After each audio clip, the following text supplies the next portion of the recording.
우리 지구의 존폐를 쥐락펴락했던 생명체가 있다고 합니다. 이것은 현재 지구상의 생명체가 만들어지는 데 큰 역할을 하였습니다. 과연 무엇이 이렇게 큰 역할을 할 수 있었던 걸까요? 바로 핵이나 다른 세포기관을 갖고 있지 않은 단세포 생물인 시아노박테리아입니다. 과연 어떻게 한 걸까요? 과거엔 산소가 무엇인지도 모를 만큼 산소의 양이 적었습니다.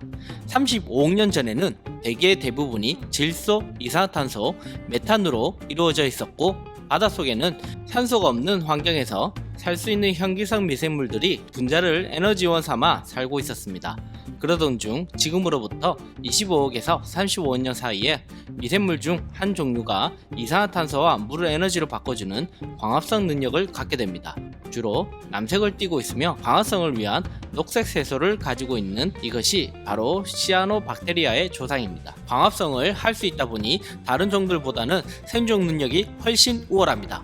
또한 스스로 에너지를 만들어내며 무성생식 포자 방식으로 번식하였기 때문에 개체수 증가 속도가 엄청났습니다.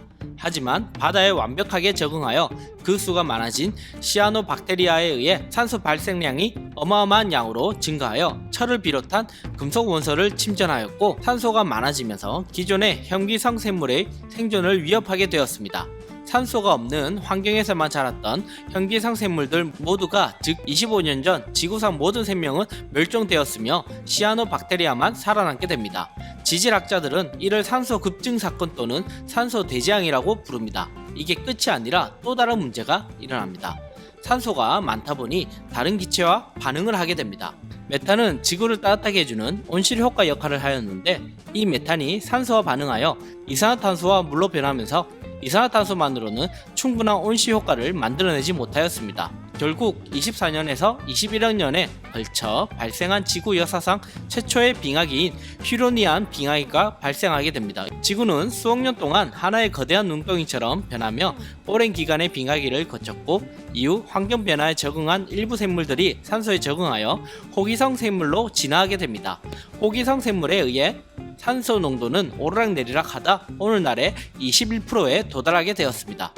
이러한 환경 속에 산소를 동력으로 삼은 생명체들이 자신들의 특성을 다양화하며 더 강력하게 진화하였습니다.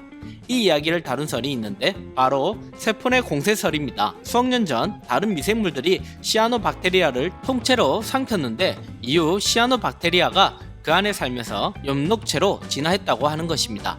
엽록체는 오늘날 광합성을 수행하는 세포기관으로 지구의 거의 모든 환경 즉 바다, 민물, 토양 등 모든 곳에서 존재합니다. 오늘날에도 여전히 대기로 산소를 배출하고 식물에 필요한 영양분을 제공하기 위해 질소를 흡입하며 살아갑니다. 이렇게 조그마한 세포 하나가 세상을 만들기도 하고 한순간에 세상을 날려버리기도 하다니 아마 타노스의 장갑이 여기에서 영감을 얻은 게 아닐까 싶네요. 이유가 궁금하시 채널 이유식이었습니다. 감사합니다.